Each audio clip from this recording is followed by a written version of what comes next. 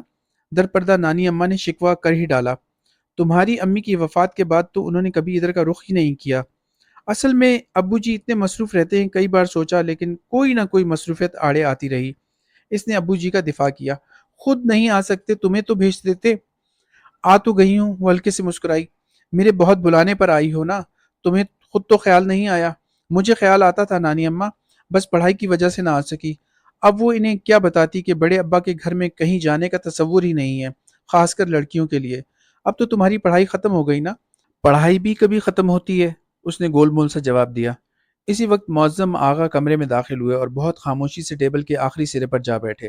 نانی اماں شاید انہی کے انتظار میں تھی، ان کے بیٹھتے ہی کھانا شروع کر دیا، پھر کھانا بہت خاموشی سے کھایا گیا۔ اس نے اندازہ لگایا یہاں کھانے کے دوران بولنا معیوب سمجھا جاتا ہے۔ عجیب بات ہے، وہ سوچنے لگی، وہاں بڑے ابا کے ڈر سے سب خاموش رہتے ہیں اور یہاں احتراماً خاموش۔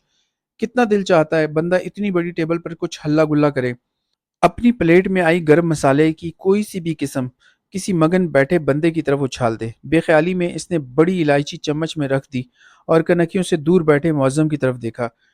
اس کے اندر چھپی وہ لڑکی جو ہواؤں کے دوش پر سفر کرتی بہت اونچی چلی جاتی تھی اور جو زندگی میں رنگ بھرنے کو ہنگامہ تلاش کیا کرتی تھی، اچانک بیدار ہو گئی اور قریب تھا کہ وہ یہ حرکت کر گزرتی۔ نانی اماں نے ٹوک دیا، کیا بات ہے، تم کھانا نہیں کھا رہی؟ جی۔ وہ چونکی اور فوراً اپنی پلیٹ پر جھک گئی۔ کھانے کے بعد نانی اماں اپنے کمرے میں چلی گئیں۔ مامی جی نے بتایا کہ وہ نماز پڑھنے کے بعد سو جائیں گی۔ وہ کیا کرتی؟ کچھ دیر مامی جی سے ادھر ادھر کی باتیں کرنے کے بعد سونے کا کہہ کر اپنے کمرے میں آ گئی۔ وہی کمرہ تھا جہاں آتے ہی مامی جی اور نانی جی اسے لے کر آئی تھیں، گویا انہوں نے پہلے ہی یہ کمرہ اس کے لیے سیٹ کر دیا تھا۔ کھانے کے فوراً بعد وہ کبھی بھی نہیں سوئی تھی اور اب بھی اس کا سونے کا کوئی ارادہ نہیں تھا۔ وہ صرف مامی جی کے خیال سے اٹھائی تھی، کیونکہ بظاہر تو وہ اس سے باتیں کر رہی تھی، لیکن جس طرح ان پر سستی سوار تھی، اس سے وہ سمجھ گئی تھی کہ وہ اسی وقت سونے کی عادی ہیں اور محض اپنے خاطر دوسرے کی روٹین خراب کرنا اسے پسند نہیں تھا۔